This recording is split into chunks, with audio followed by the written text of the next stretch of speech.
Assalamualaikum warahmatullahi wabarakatuh. Bismillah, alhamdulillah, la haula wala quwata illa billah, amma ba'du. Kepada yang terhormat Ibu Zumratul Fauziah MPD, kepada teman-teman yang saya banggakan, langsung saja kami di sini dari kelompok 5 akan mempresentasikan hasil dari diskusi kelompok kami tentang tujuan pembelajaran. Baik, di sini saya akan menjelaskan tentang tujuan pembelajaran. Tujuan pembelajaran itu sebagai perilaku yang hendak dicapai atau yang dapat dikerjakan oleh siswa pada kondisi dan tingkat kompetisi tersebut. Tujuan pembelajaran adalah pernyataan tentang hasil pembelajaran apa yang diharapkan. Tujuan ini dapat sangat umum, sangat khusus, atau di mana saja dalam kontinum khusus. Ibrahim dan Saudi memaparkan tujuan pembelajaran adalah perilaku hasil belajar yang diharapkan atau dimiliki siswa-siswi setelah menempuh proses pembelajaran. Menurut Hamalik, tujuan pembelajaran adalah sejumlah hasil belajar yang menunjukkan bahwa siswa setelah melakukan perbuatan belajar yang umumnya meliputi pengetahuan, keterampilan, dan sikap-sikap yang baru yang diharapkan tercapai oleh siswa.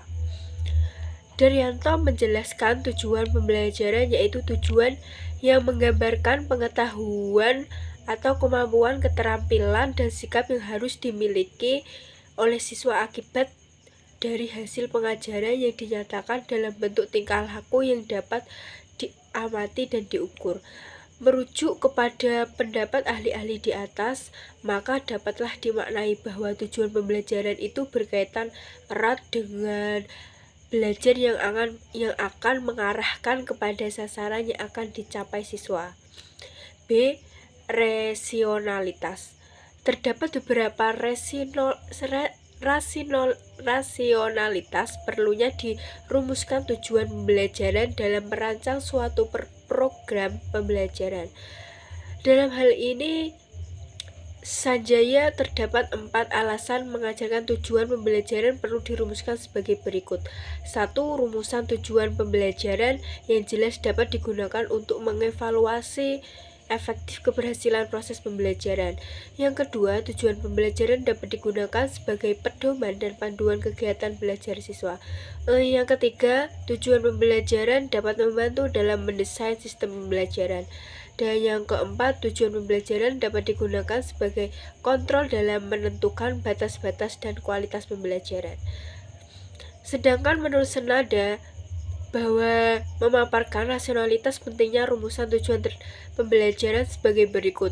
Yang pertama, untuk menilai pembelajaran dalam arti bahwa pembelajaran dinilai berhasil apabila siswa telah mencapai tujuan pembelajaran yang telah ditentukan. Yang kedua, untuk membimbing siswa, tujuan-tujuan pembelajaran yang telah dirumuskan memberikan arah, acuan, dan pedoman bagi siswa dalam melakukan kegiatan-kegiatan belajar. Dan yang ketiga, merupakan kriteria untuk merancang pembelajaran dengan tujuan-tujuan pembelajaran yang telah ditentukan. Dan yang keempat, menjadi semacam media untuk berkomunikasi dengan rekan-rekan atau guru lainnya.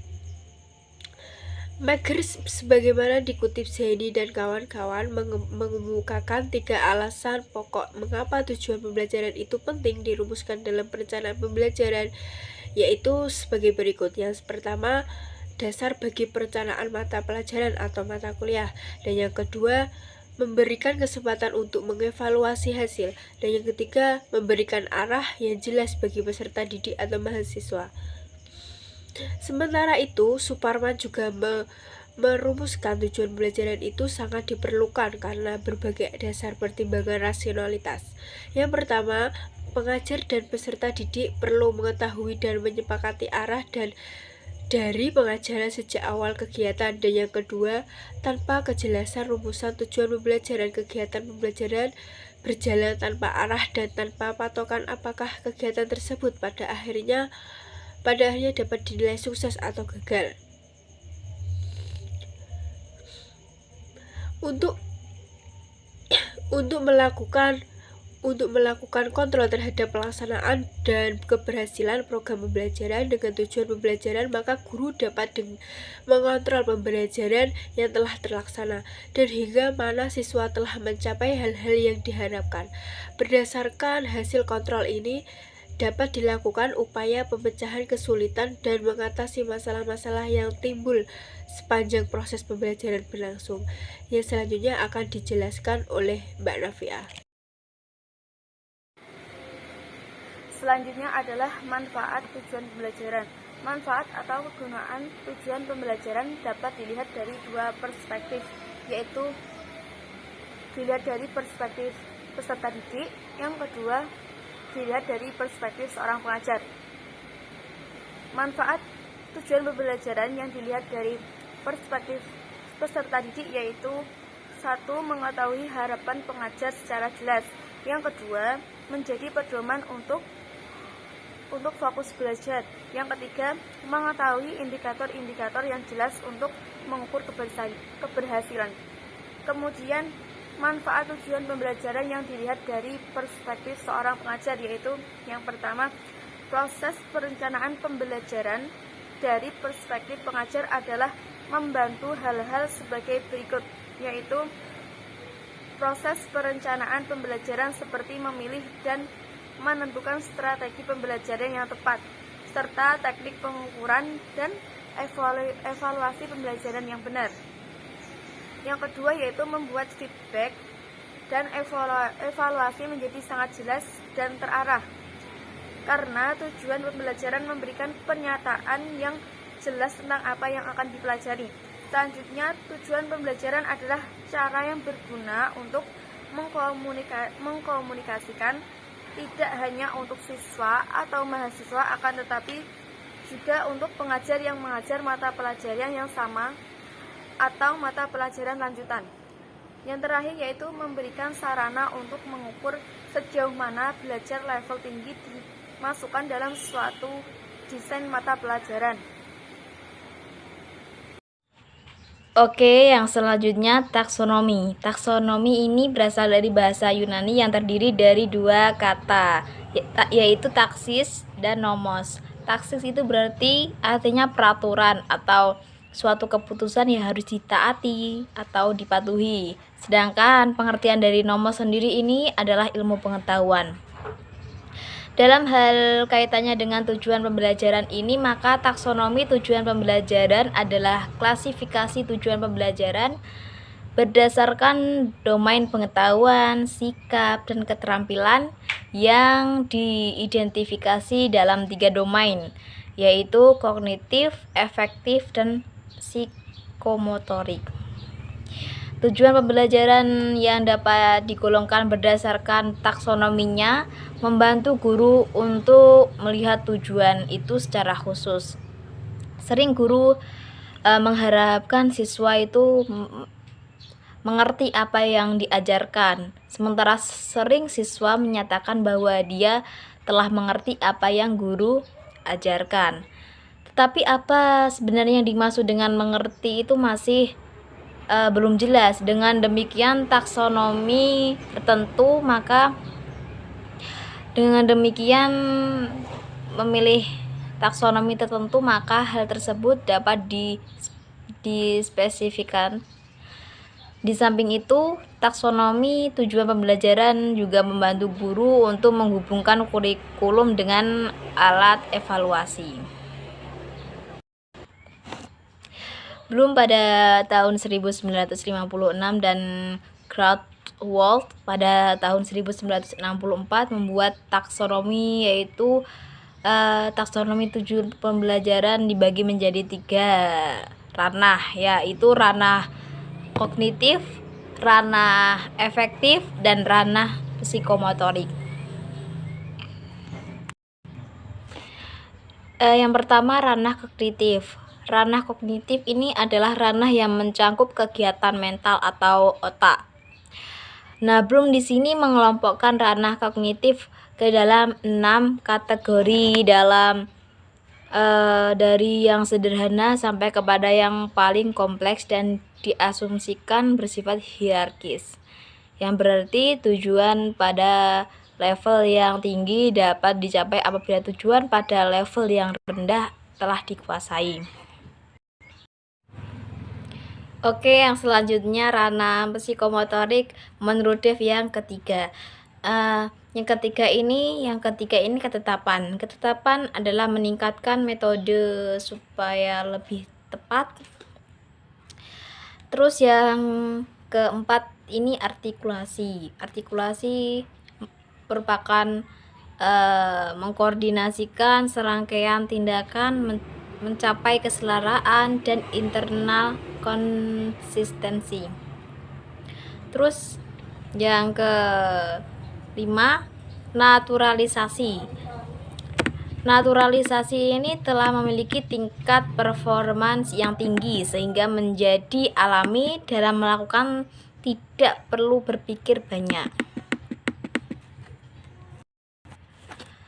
Harrow sendiri pada tahun 1972 menyusun tujuan psikomotorik secara hierarkis dalam 5 tingkat sebagai berikut. Yang pertama, meniru.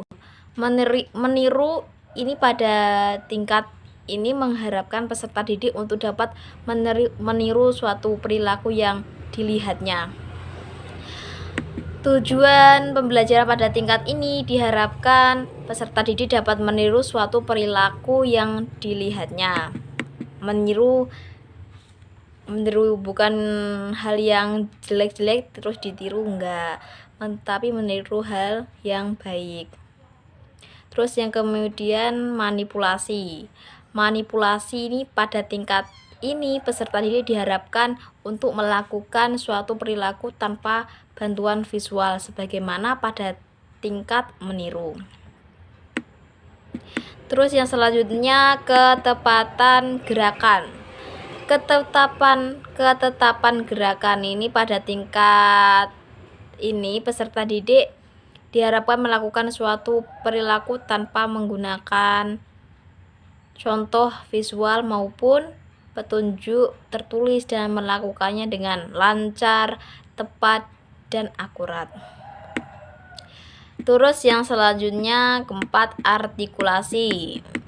Pada tingkat ini artikulasi peserta didik diharapkan untuk menunjukkan serangkaian gerakan dengan akurat, urutan yang benar, dan kecepatan yang tepat. Tujuan pembelajaran pada level ini peserta didik mampu menunjukkan serangkaian gerakan dengan akurat, urutan yang benar, dan kecepatan yang tepat. Yang terakhir yaitu rumusan tujuan pembelajaran. Menurut Sanjaya terdapat 4 komponen pokok yang harus ada dalam rumusan tujuan pembelajaran.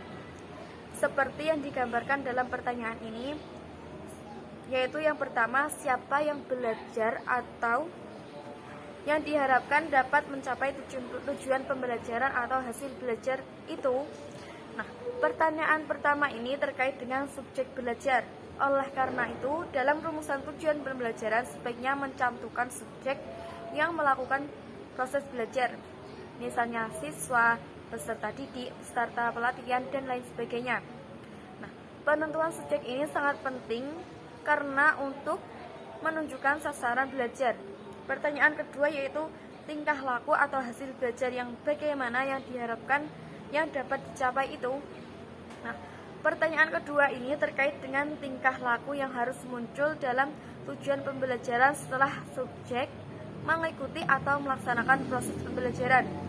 Kemudian tingkah laku ini dirumuskan dalam bentuk kemampuan atau kompetensi yang dapat diukur melalui performa siswa. Melalui kemampuan yang terukur itu dapat ditentukan apakah belajar yang dilakukan oleh siswa sudah berhasil mencapai tujuan pembelajaran atau belum. Pertanyaan ketiga yaitu dalam kondisi yang bagaimana hasil belajar itu dapat ditampilkan. Nah, pertanyaan ketiga ini terkait dengan kondisi atau dalam situasi di mana subjek dapat menunjukkan kemampuannya. Dalam hal ini, perumusan tujuan pembelajaran yang baik harus dapat menggambarkan dalam situasi dan keadaan yang bagaimana subjek dapat mendemonstrasikan performanya. Pertanyaan yang terakhir yaitu seberapa jauh hasil belajar itu bisa diperoleh.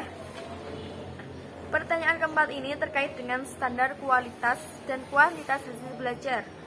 Artinya, standar minimal yang harus dicapai oleh siswa setelah mengikuti kegiatan pembelajaran. Berdasarkan kriteria yang saya sebutkan tadi, dapat dikemukakan bahwa tujuan pembelajaran itu harus mengandung akronim ABCD, yaitu ada audience, sasaran, ada behavior, perilaku, ada condition, kondisi, dan terakhir degree, derajat atau kriteria. Audience yaitu siswa yang akan belajar. Behavior yaitu perilaku spesifik yang akan dimunculkan oleh siswa setelah selesai proses belajarnya dalam pelajaran tersebut. Perilaku ini terdiri atas dua bagian, yaitu kata kerja dan objek. C yaitu condition, yaitu keadaan atau dalam keadaan bagaimana siswa diharapkan mendemonstrasikan perilaku yang dikehendaki saat ia dites. D. Degree yaitu tingkat keberhasilan siswa dalam mencapai perilaku tersebut. Tingkat keberhasilan ditunjukkan dengan batas maksimal dari penampilan suatu perilaku yang dianggap dapat diterima. Di bawah batas ini berarti siswa belum mencapai tujuan pembelajaran yang telah ditetapkan. Contoh perumusan tujuan pembelajaran yang memuat unsur ABCD. Siswa mampu menyusun kalimat present tense menurut contoh yang diberikan guru sebanyak 3 kalimat dengan benar. Siswa itu audience, menyusun kalimat present tense itu behavior, menurut contoh yang diberikan guru itu condition, sebanyak 3 kalimat dengan benar itu degree. Contoh lain yaitu peserta pelatihan dapat menerapkan model desain pembelajaran berdasarkan contoh dan latihan yang dilakukan pada setiap komponen pembelajaran dengan benar. Peserta pelatihan sebagai audience menerapkan model desain pembelajaran sebagai behavior berdasarkan contoh dan latihan yang dilakukan sebagai condition pada setiap komponen pembelajaran dengan benar sebagai degree. Demikian penjelasan dari saya kembalikan kepada moderator. Oke, cukup sekian presentasi dari kelompok kami. Kurang lebihnya kami mohon maaf yang sebesar-besarnya. Akhirul kalam, wassalamualaikum warahmatullahi wabarakatuh.